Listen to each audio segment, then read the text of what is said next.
in my plan, the blue economy, which contributes about 20 billion shillings every year, it is my intention to raise the contribution of our blue economy from 20 billion to 100 billion.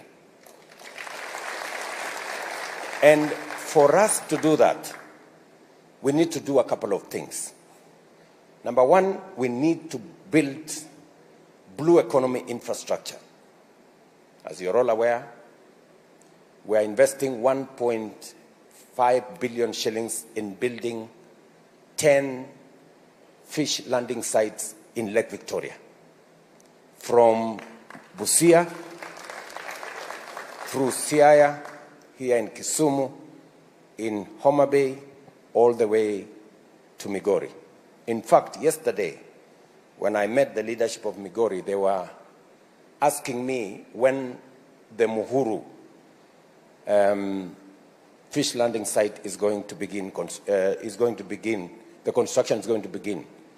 And the Got Achola is going to begin. Both of them in Migori.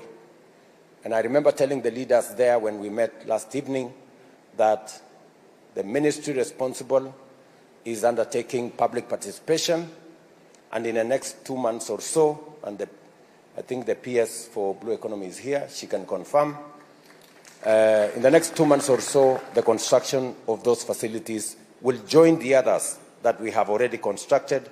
I know the one for Sori has already been completed. I know some of the ones in Kisumu have been completed because we want to build infrastructure. That's number one. Number two, we need to deal with the challenge of fingerlings and the fish stock in our waters. And we need to replenish, because the more we fish, the fewer the stocks are. It is the reason why I came to Kabonyo here.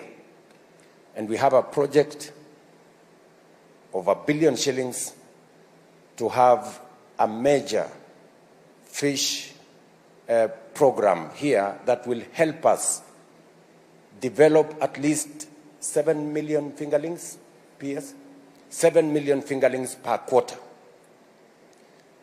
High quality fingerlings, both for our farmers and also for us to restock Lake Victoria. The other item is fish feed. I think there is also a challenge there where we are looking at the cost, and many of the people involved in that space have been telling us the fish feed is a bit expensive.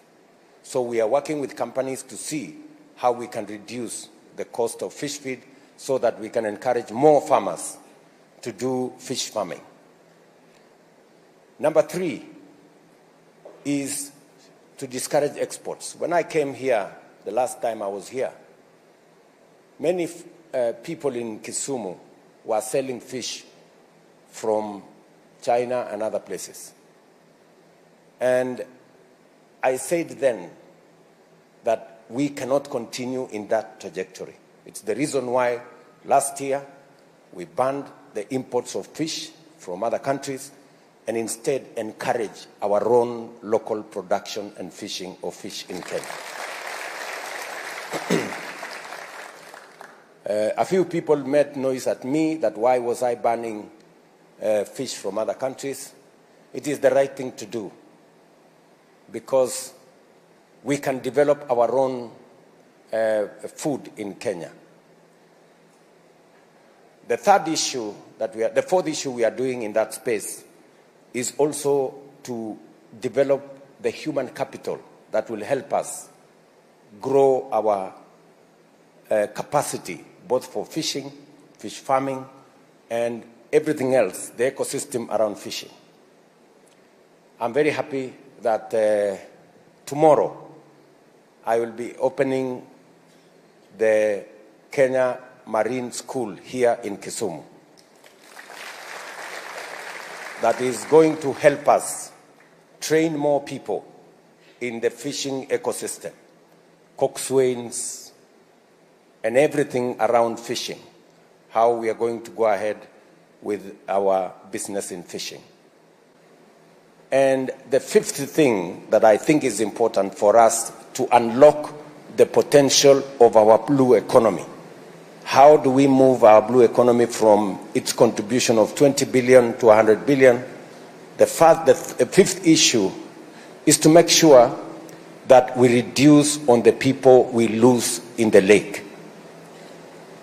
As you are aware, we lose close to 5,000 people in Lake Victoria every year because of the kind of kiosks they are using, the boats they are using, the capsizing that takes place.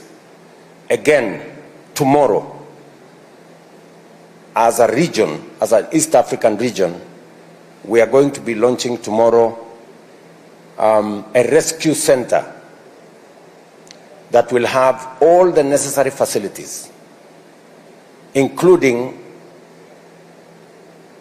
further down the road, a chopper that can be used to rescue people who have accidents,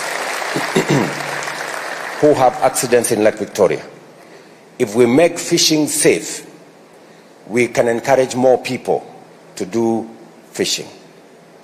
And there are other interventions that we are working on as a government to make sure that as we focus on how to unlock the potential in fishing, we are building the necessary infrastructure, human capital support for us to drive that, because it is important, not just for our economy, it is also important for our food security.